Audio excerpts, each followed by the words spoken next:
Hello, and welcome to the Lighthouse Brand Builders podcast. I'm Peter Wilkin, and I'm here to help you build differentiated, enduring brands and thriving businesses.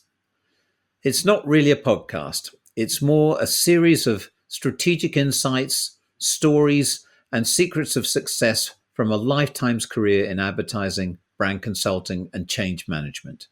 The thread that binds them is brand-centered management, the trademark brand building process and philosophy I developed with my partners at the brand company over 20 years ago, that's since been embraced by thousands of brand professionals and some of the world's most iconic brands.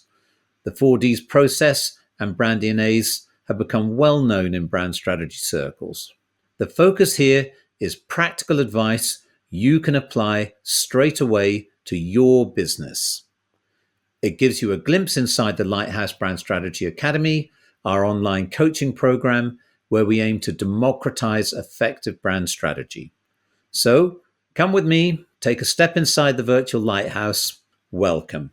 Yeah, the brand company, that was really when people kind of said to me, okay, you had a good stint in advertising. You've had fun, but when are you going to get a real job kind of thing?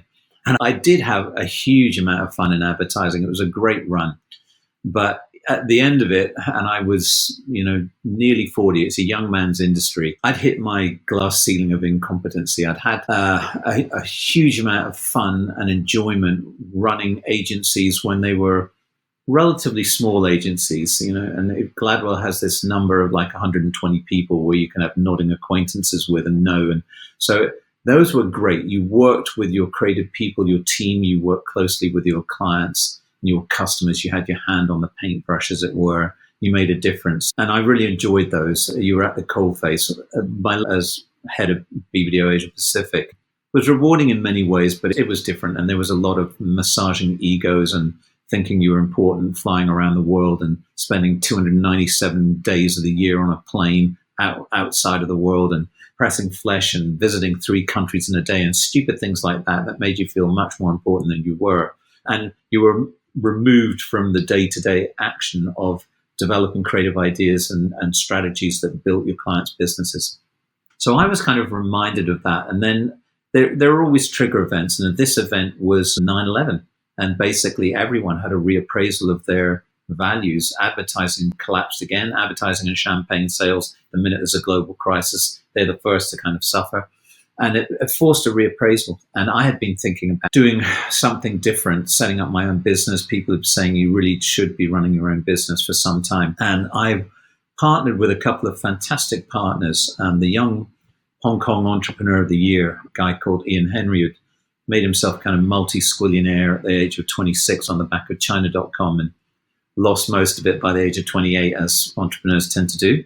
And a guy called James Stewart, who was Li Ka-shing's top marketing guy, super smart guy, was running their telco business. And the three of us kind of got together, me from the ad side, Ian from the very hard-nosed entrepreneurial side, and James from the client marketing side. And what we all agreed was that clients were spending millions and millions and millions of dollars on what we called the superficial packaging of brands. And I don't mean to insult any graphic designers or people out there. It's still important. But by that meant the logos, the advertising, the communications I've been spending my last 20, 25 years on doing, and how you look, design, feel, and not the substance of the experience that their brands were delivering. And we said there's so much work around the strategy of being able to articulate who you are and what you stand for, your positioning, and how you go about doing it. But it's all directed towards the superficial packaging, not the substance of the experience that your product or service is delivering. There's a huge opportunity there.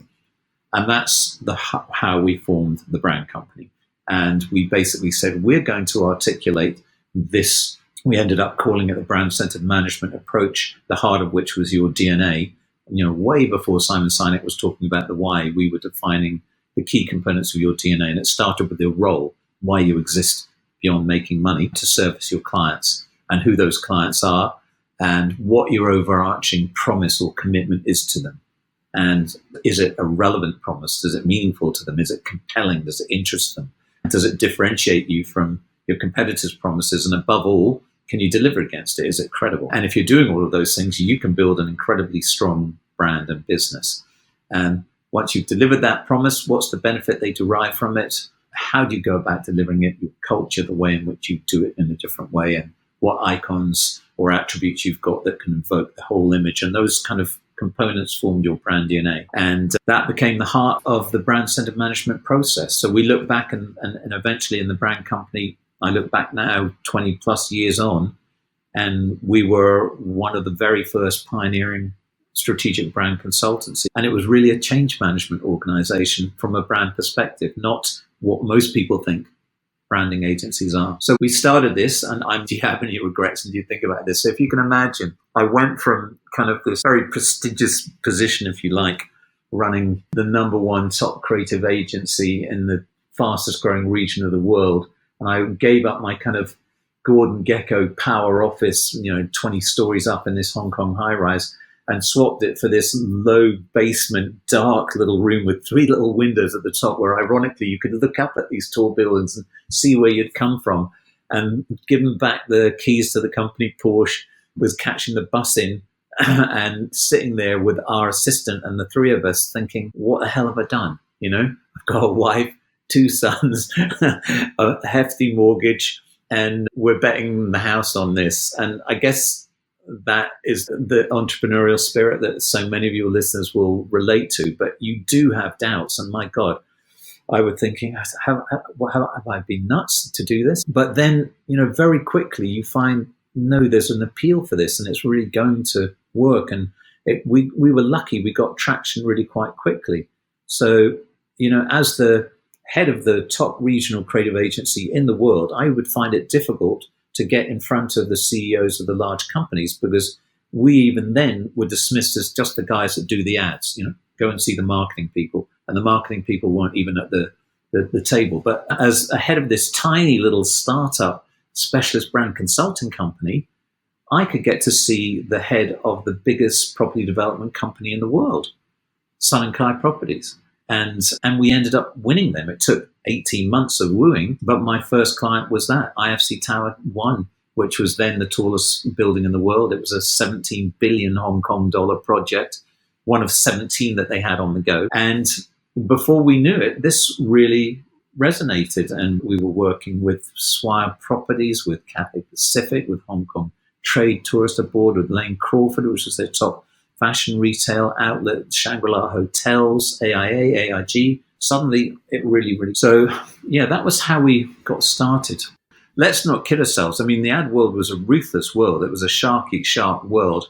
And, I was getting attacked as well, right, left and center as a young guy challenging thoughts in a challenging time. So it wasn't all comfortable and glory. It was, there's pressure on both sides. But I really do believe that if you can find that corner where you can make a living doing what you love doing and it sounds cocky, what you know that you're good at doing, it's heaven. That's your perfect. It doesn't come without a struggle or without belief, but it's so much easier to do that if you're doing something that you really believe in and take ownership of. And I think that's what really drives solopreneurs and business owners of small businesses, that you can control your own destiny largely. Or which you still have to, obviously, you're dealing with a bigger universe and there are many things that are beyond your control. But at least that feeling that you're really doing your own thing and having an influence. Thank you for listening to the Lighthouse Brand Builders podcast. If you found this helpful and want to know more, please visit my website at peterwilkin.com. That's Wilkin with an E at the end. You'll find more free resources, instructional videos, and links there. If you're a CEO or a business owner looking to build your brand, or a brand strategist looking to level up your skills, check out the CBO Masterclass in the Lighthouse Brand Strategy Academy, where you'll be guided through a comprehensive, stepwise process to develop your unique brand DNA and learn the skills to become a certified Chief Brand Officer. If you have any brand or strategy related questions you'd like answered, you can ask them in the showcase notes below. I'll do my best to address them. Thank you and see you next time.